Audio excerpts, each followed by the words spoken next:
সকাল ৯টা নিউজে সবাইকে আমন্ত্রণ। সাথে আছে আমি নাফিস আব্দুল্লাহ। ত্রয়োদশ জাতীয় সংসদের প্রথম অধিবেশন আগামী ১০ থেকে ১২ মার্চের মধ্যে বসতে পারে বলে জানিয়েছেন বিএনপির স্থায়ী কমিটির সদস্য ও স্বরাষ্ট্রমন্ত্রী সালাউদ্দিন আহমদ। শনিবার রাতে গণমাধ্যমকে তিনি একথা জানান। সালাউদ্দিন আহমদ বলেন, জাতীয় সংসদের প্রথম অধিবেশন বসবে আগামী ১২ মার্চ অথবা এর ২-৩ দিন আগে। এই অধিবেশনে স্পিকার ও ডেপুটি স্পিকার নির্বাচন হবে। সংবিধান অনুযায়ী জাতীয় সংসদ নির্বাচনের ফলাফলের গেজেট প্রকাশের ৩০ দিনের মধ্যে রাষ্ট্রপতিকে নতুন সংসদের প্রথম অধিবেশন আহ্বান করতে হয়। তিনি প্রধানমন্ত্রী লিখিত পরামর্শ অনুযায়ী তা করেন। ১২ ফেব্রুয়ারি সংসদ নির্বাচন ও গণভোট হয়েছে। সংসদ নির্বাচনে বিজয়ীদের গেজেট প্রকাশ হয় পরদিন। সেই হিসেবে ১৪ মার্চের মধ্যে সংসদের প্রথম অধিবেশন বসার বাধ্যবাধকতা রয়েছে। নতুন সংসদ সদস্যরা শপথ নিয়েছেন মঙ্গলবার। এরই মধ্যে সংসদ নেতা নির্বাচিত হয়েছেন বিএনপি চেয়ারম্যান তারেক রহমান। তাকে প্রধানমন্ত্রী করে বিএনপির নতুন সরকার এরই মধ্যে কাজ শুরু করেছে। তবে বিএনপি এখনও স্পিকার, সংসদ উপনেতা ও চিফ হুইপ নির্বাচিত করেনি।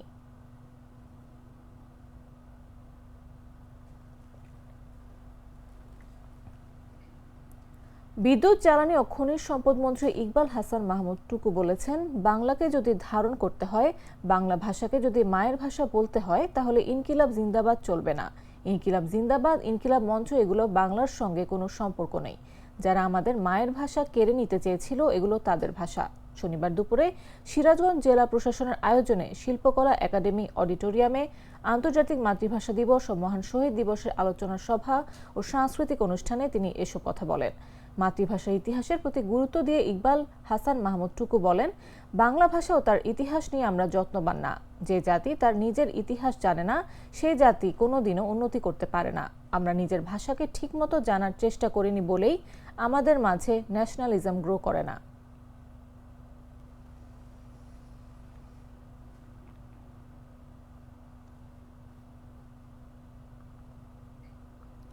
প্রধানমন্ত্রী তারেক রহমানের সঙ্গে নৌবাহিনী প্রধান অ্যাডমিরাল মোহাম্মদ নাজমুল হাসান সৌজন্য সাক্ষাৎ করেছেন। শনিবার এই সাক্ষাৎ অনুষ্ঠিত হয়। নৌবাহিনীর ভেরিফাইড ফেসবুক পেজে এক পোস্টে সাক্ষাতের বিষয়টি জানানো হয়। সাক্ষাৎকালে দেশের জলসীমার সার্বিক নিরাপত্তা, সুনীল অর্থনীতি, সমুদ্র সম্পদ রক্ষা এবং নৌবাহিনীর সক্ষমতা আধুনিকায়নের বিষয়ে গুরুত্বপূর্ণ আলোচনা হয়।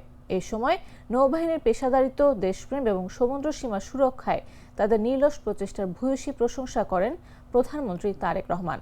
বাংলাদেশের জলসীমা ও সার্বভৌমত্ব রক্ষায় বাংলাদেশ নৌবাহিনী সর্বদা প্রস্তুত, শান্তিতে ও সংগ্রামে সমুদ্রে দুর্জয়।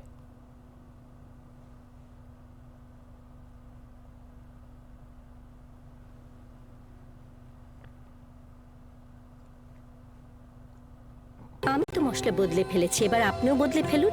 একবার প্রাণ গুঁড়া মশলা ব্যবহার করেই দেখুন।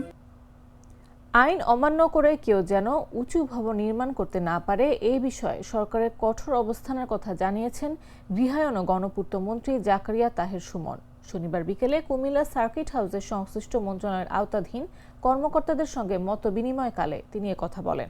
মন্ত্রী বলেন, আগে যারা আইন অমান্য করে উঁচু দালান নির্মাণ করেছেন, সেসব ভবন এখন ভেঙে ফেলা হয়তো সমীচীন হবে না। তবে অবৈধ দালান মালিকদের জরিমানা করা যেতে পারে।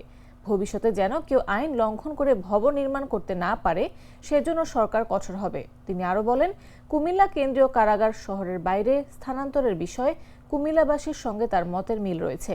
কারাগারটি শহরের বাইরে নির্মাণের বিষয়ে সরকার ইতিবাচক বলেও উল্লেখ করেন তিনি।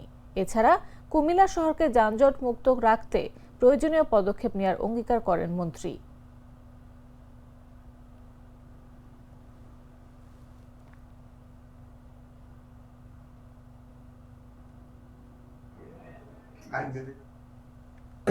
আমি যদি বলতে পারি অ্যাটলিস্ট আমার দায়িত্ব গেলে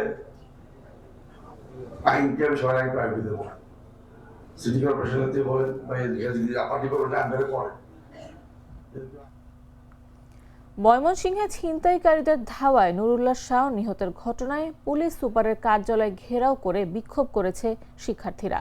শনিবার বিকাল 3:30 থেকে এসপি কার্যালয়ের সামনে অবস্থান নিয়ে এই কর্মসূচি পালন করা হয়। নিহত শিক্ষার্থী আনন্দমোহন কলেজের রসায়ন বিভাগের 3য় বর্ষের শিক্ষার্থী।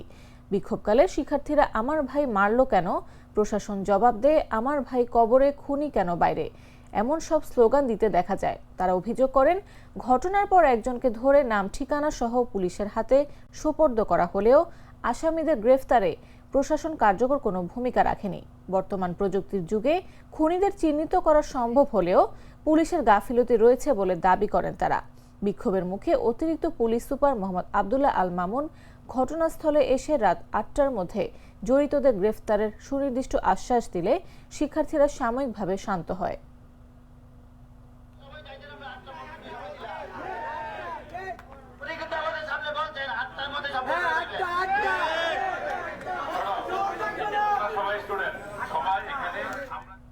প্রাণ কফি ক্যান্ডি, কররা কফি, কঠিন স্বাদে, হাইকে বলো বাই। জানাবো আন্তর্জাতিক সংবাদ।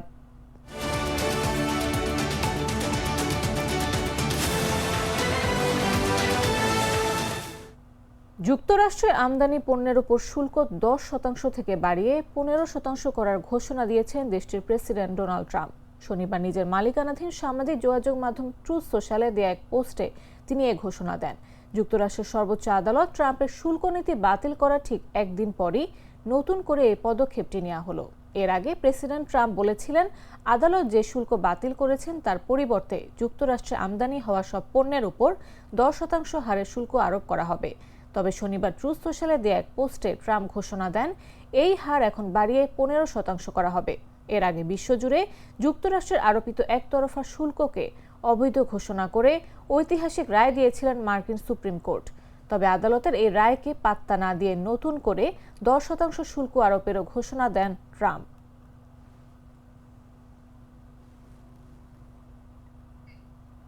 এবারে খেলার খবর।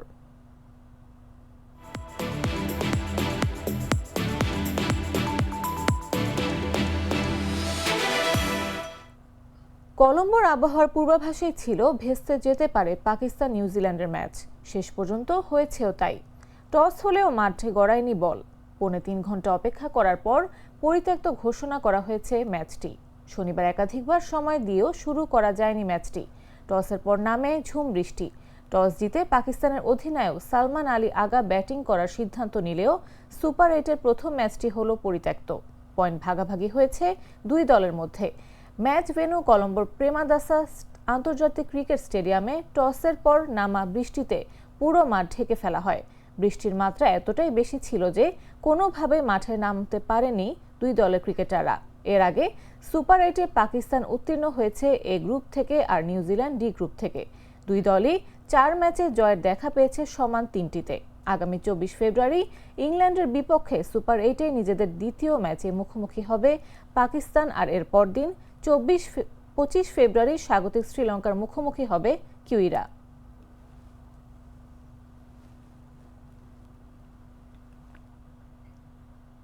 দর্শক, এই ছিল এখনকার মতো। এরপর দেখবেন বেলা 11টা নিউজ। প্রতি মুহূর্তে সর্বশেষ খবর পেতে ভিজিট করুন jagonews24.com, ফলো করুন আমাদের ভেরিফাইড ফেসবুক পেজ এবং সাবস্ক্রাইব করুন জাগো নিউজের ইউটিউব চ্যানেল। এতক্ষণ সাথে থাকার জন্য ধন্যবাদ সবাইকে।